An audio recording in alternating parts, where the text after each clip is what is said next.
Good morning to one and all. In today's lecture, we will be discussing the digital modulation technique. So, what is modulation? Modulation is a process by which some characteristics of your carrier wave is varied in accordance with your modulating signal or your message signal. So, in digital modulation technique, it is a special kind of modulation where the message signal is of digital in nature.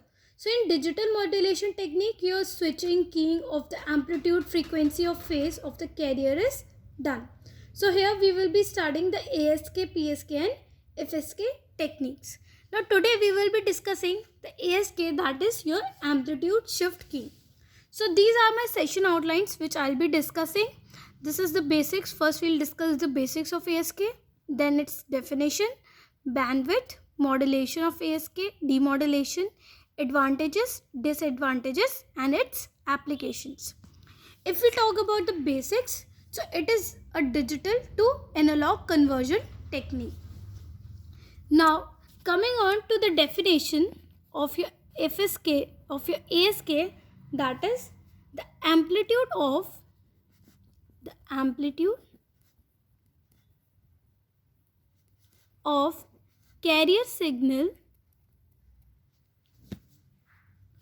carrier signal varies with respect to amplitude of message signal. With respect to amplitude of message signal. So this is basically the definition of your ASK. Now see, we have a message signal that is denoted by MT. It is passed through a multiplier. Here we have a carrier frequency that is cos omega CT, and here we have your output that is your phi ASK. If we talk about the waveform of it, now see, it basically uses the NRZ technique. For example, if we have the message data that is 0 1 0 1 0 1, so 0 1 0 1 0 1 0 1, this is 0 1 0 1 0 1 0 and 1. Now see, this is your message signal MT. Now we have a carrier signal because we multiply it with the carrier signal. So this is a carrier signal that is denoted by CT. So this is your CT. When we multiply your message signal along with your carrier signal, so where there is 1, your 1 represents the positive volt while your 0 represents no voltage. So your waveform will be like, this is your phi ASK. So your waveform at 0 there will be no voltage, at 1 there will be voltage, at 0 there is no voltage, at 1 there is voltage, at 0 there is no voltage, at 1 there is voltage. So this is how we can draw the ASK waveform. Here your MT, that is MT is the message signal. MT is a message signal, that is digital signal, that is digital signal will be in the form of 0 or 1. Here, where your phi ASK is the amplitude signal output. Amplitude signal output. Now if we talk about the binary, for binary, that is n is equals to 1. So for binary n equals to 1, that is referred as binary ASK. When n is equals to 1, then we referred it as binary ASK, or we can say BASK, that is the short form, or we can say it as on off shift keying, or we can say on off shift keying. That means when your n is equals to 1, then it is referred as your binary ASK or your on off shift keying. Now next is the bandwidth of your ASK. Coming on to the bandwidth of ASK.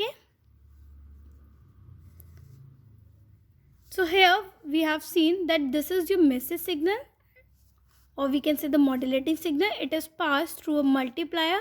Here we have cos omega ct,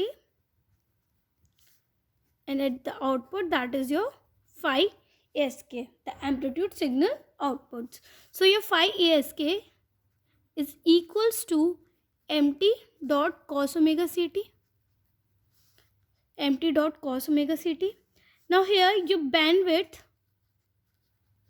is proportional to small r, where your small r is known as your baud rate, and this bandwidth is equals to 1 plus d into small r. We can write it as bandwidth is equals to 1 plus d into r by n. So this is basically the formula that we will be using to calculate the bandwidth, where your small r represents the baud rate, capital R is equals to bit rate, n is equals to number of bits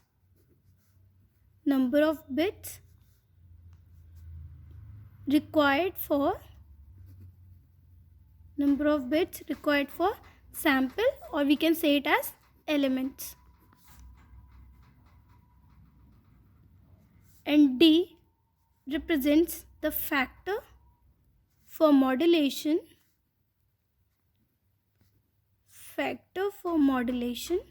and filtering process.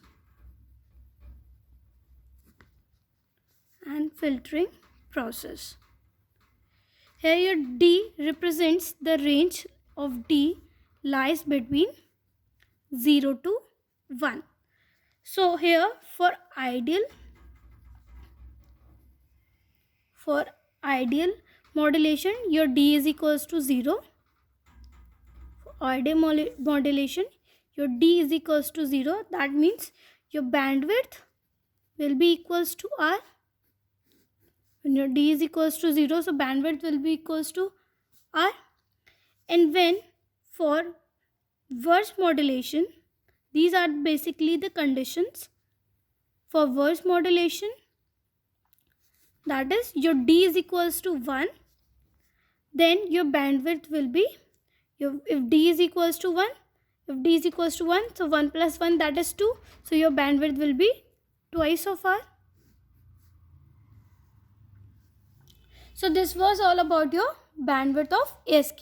With this formula, by using this formula, we can calculate the bandwidth. Here, your small r represents the baud rate, capital R represents your bit rate, n represents the number of bits required for sample, or we can say elements, and d is the factor for modulation and filtering process having a range between 0 to 1.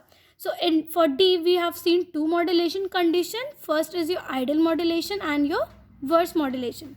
For ideal modulation, your D is equals to 0. That means your bandwidth is equals to R. And for verse modulation, when your D is equals to 1, that means your bandwidth will be equals to twice of R. Now next is the modulation of ASK.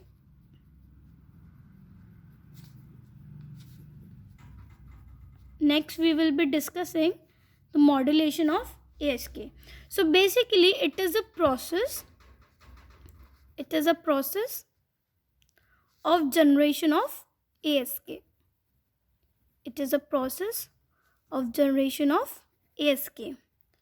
So we know that we have a message signal, that is empty. It is passed through a multiplier, and here we have a carrier signal, that is cos omega ct, and your phi ASK represents your amplitude signal output.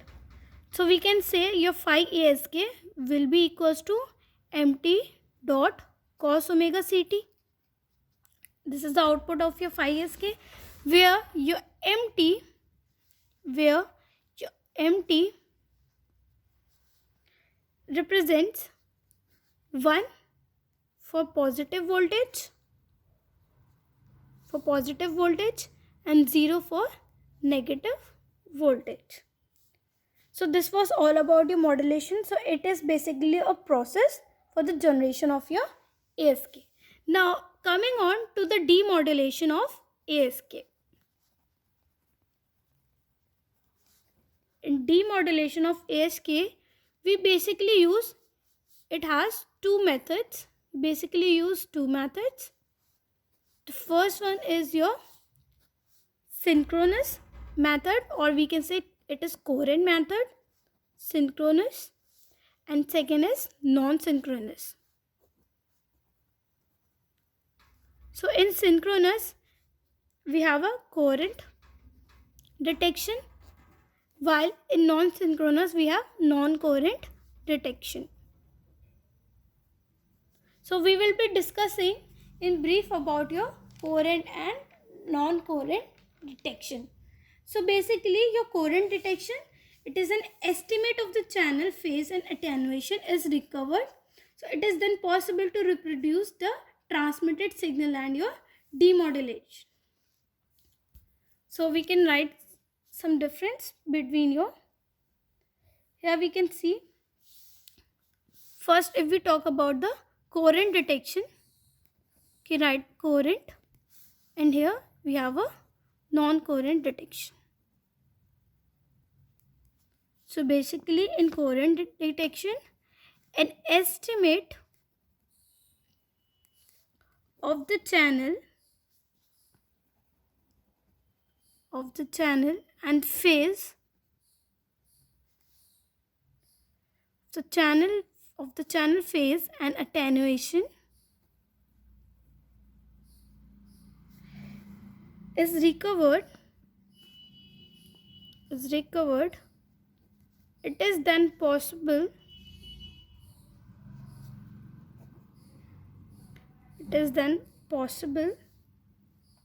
to reproduce the transmitted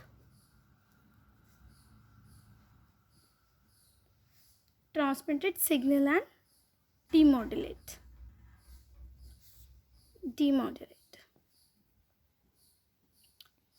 While next point, it requires a replica.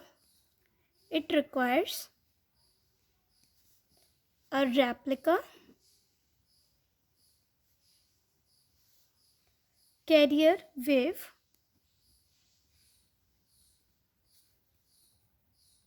with the same frequency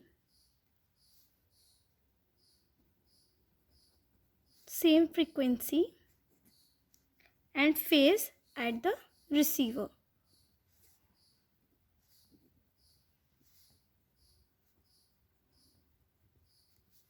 Now if we talk about non-coherent, it requires no reference wave,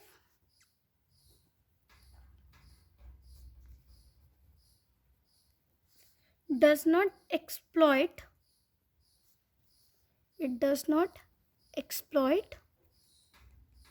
phase reference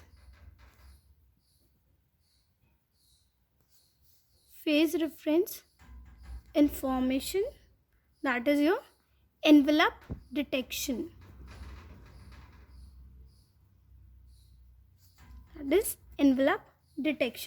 So in non-coherent, we basically use your FSK technique, that is frequency shift keying, ASK amplitude shift keying, PSK phase shift keying, and your DPSK, that is differential phase shift keying. So non-coherent is less complex. Than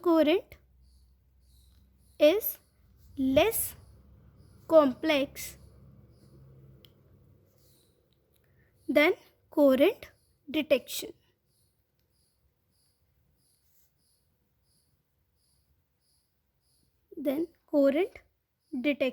So it is easier to implement, but it has your worst performance. Now we can see in coherent detection, if we talk about the coherent detection, we have a message signal that is empty. It is passed through a multiplier. See, here we were saying that this is your 5 ASK. So we have a phi ASK, that is empty cos omega CT. It is passed through a multiplier. Here we have an oscillator, that is cos omega CT. So the output over here will be empty cos square omega CT. Clear? And here we have applied a low pass filter, that is LPF, and we get the modulating signal, or we can say our original signal. So basically your LPF is a filter that passes signal with a frequency lower than the selected cutoff frequency. So in coherent detection,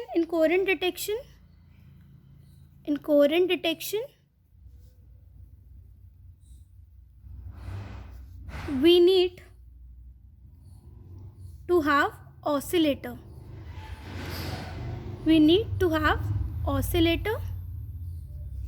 And this method is efficient,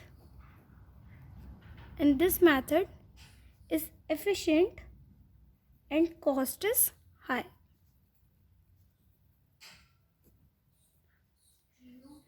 Now if we talk about the disadvantage, if we talk about the non-coherent detection, here we have a message signal, that is your empty cos omega CT. It is passed through your envelope detector.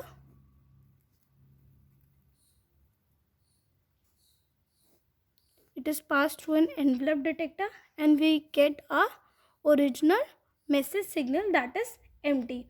So envelope detector, basically the work of your envelope detector is, it is the circuit that takes a high frequency amplitude modulated signal and input and provides an output which is the envelope of your original signal. So if we talk about the advantages of your coherent detection and non-coherent detection, so in coherent advantages, it is very efficient technique, and disadvantages is it is a costly method.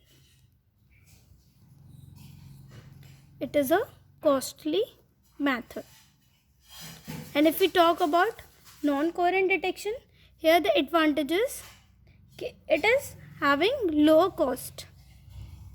Why? Because we do not use any oscillator in your non-coherent detection. And if we talk about the disadvantages, so the performance is poor with less SNR or with less SNR received signal. So what we see in demodulation technique, we were having two modulation techniques, that is coherent detection and non-coherent. We can also say it as synchronous and non-synchronous. So in coherent detection, what we see, that we have a message signal, it is passed, that is your phi ASK, it is passed through your local oscillator. So cos omega CT, it is a local oscillator. Here we will get the output, that is empty into cos square omega CT. It is passed through your low pass filter and we get the message signal. While in your non-coherent detection, we use an envelope detector. Now next we talk about the applications of ASK.